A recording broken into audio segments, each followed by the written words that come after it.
a.m.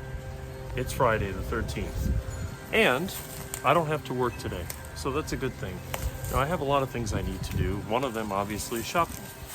I'm running out of ground meat, so I'll have to go over to Gordon Foods. They do have it for, I think it's $2.79 a pound, which isn't the cheapest.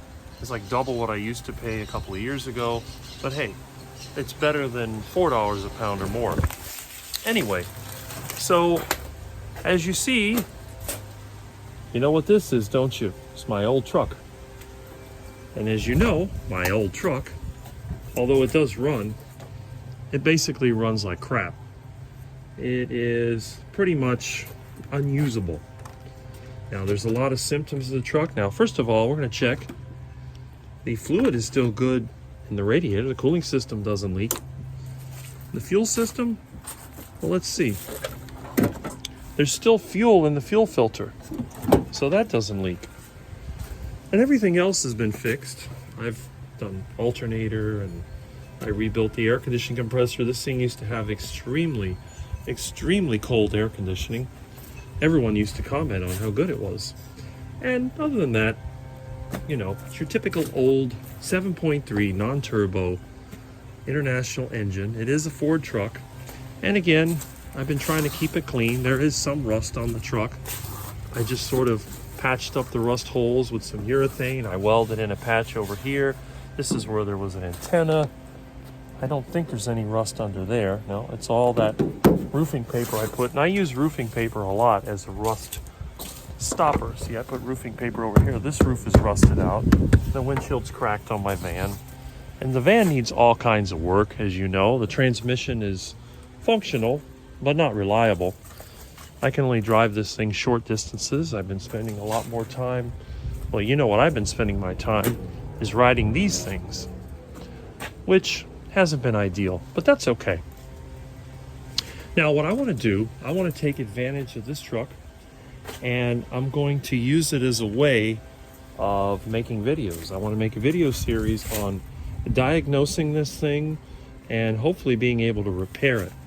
Now, I don't know where I'll find parts for this, and I have had a couple of friends who have tried to find me another engine. In fact, a friend of mine in Georgia, he says he has an engine that came out of one of the farm trucks. It's been buried for like 20 years in the back of a barn. So I may have to make a trip over there. I do have a friend of mine that offered me the use of his truck if I need to make that trip. So that is a possibility. But what I want to do is to start us from scratch. Now, I know some people out there, well, there might be a few of you. I think most of you that watch my videos are around my age, and you probably remember these old vehicles, how relatively simple they were. They were quite simple to repair and diagnose. This one is a diesel. As you can see, it's got the old Stanadyne pump. It's got the hydraulic injection system. There is no electronics in this engine at all. There is a computer in this truck, but it's used only to operate the transmission.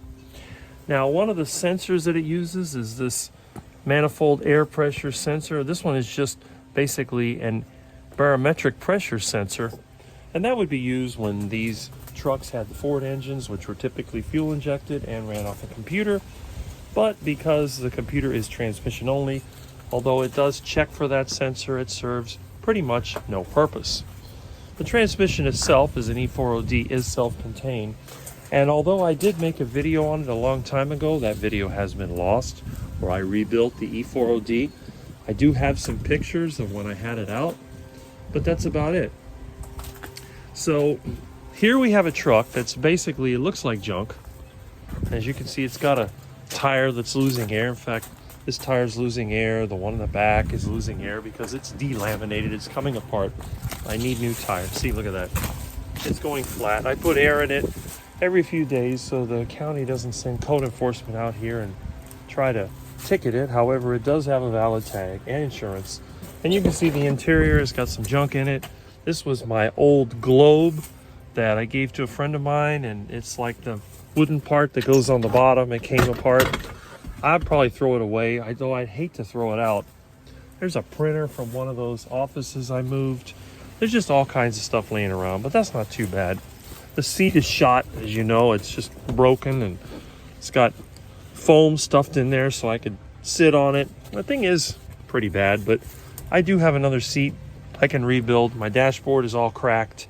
Things got a lot of mileage, you know, over 400,000 miles in this thing. But again, there's not that much rust. There's rust developing here, but if I catch it now, I can save this thing from completely rusting out. And that's what I'll do. There's some rust down here, see, in the corner. I'll take the bed off of the truck. It's not really that rusty considering the floor is rusted out, as you can see, but this is handy because you just push the dirt down there and it falls on the ground. You don't have to worry about vacuuming your truck. But anyway, door's closed. Now I've done repair to it. As you can see, I've actually replaced the hinges a while back so the door would close nice and tight. It doesn't really leak other than the rust holes down here in the cowl panel. I actually repaired that a few years ago because that was leaking, but that is fixed. And even though the hood is dented, there really isn't any rust. So this is a reason why I think that fixing this truck is worth it. Now, again, maybe I could get a newer truck, who knows? But I don't really see the purpose of it because when it comes down to it, what exactly would I need a newer truck for? Well, I don't need a newer truck. The only thing I need is something that can pull my trailer, something that'll get me around, and I don't have to worry about being, let's just say, I don't know what the word would be for it. I was gonna say metrosexual, but I probably shouldn't say that. You see a lot of these guys out there that they pretend like they're out on a farm and they drive around in these brand new high-end trucks, you know, sort of like the thing across the street that's lifted up in the air, and they actually pay somebody to wash it for them. Then you got the working man like me, who's living in what's basically the junkiest house in the neighborhood and has some of the most beat up vehicles. Again, I'll give this thing another wash down like I always do. A lot of dust, look at all the dust that's on the windshield. That's just from, it hasn't rained for like 5 weeks. But yeah, and look at the back of it, full of garbage. I've been getting rid of stuff around the house. There's the old recliner. This is garbage. This was something that my mom got from Kmart years ago, and it has this little thing that's supposed to massage you that rotates around, and the controls, and you know, it's got termites in it, as you can see, some of these legs, and I asked everybody if they wanted it. Nobody wanted it. It's also scratched at the top. I think that was from the other cat. So this is gonna go, see, it's dirty. It's gonna go in the old garbage pile. What I'll do, I'll either take that to the dump, or what I'll do, I'll get Bob and chew it up with Bob and put it in the garbage can. So that's always a possibility.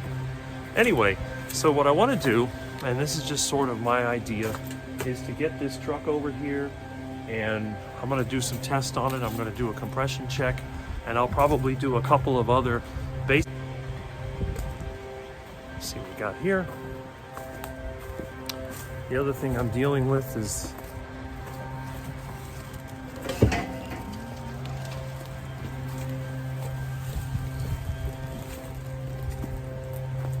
over here in the side yard.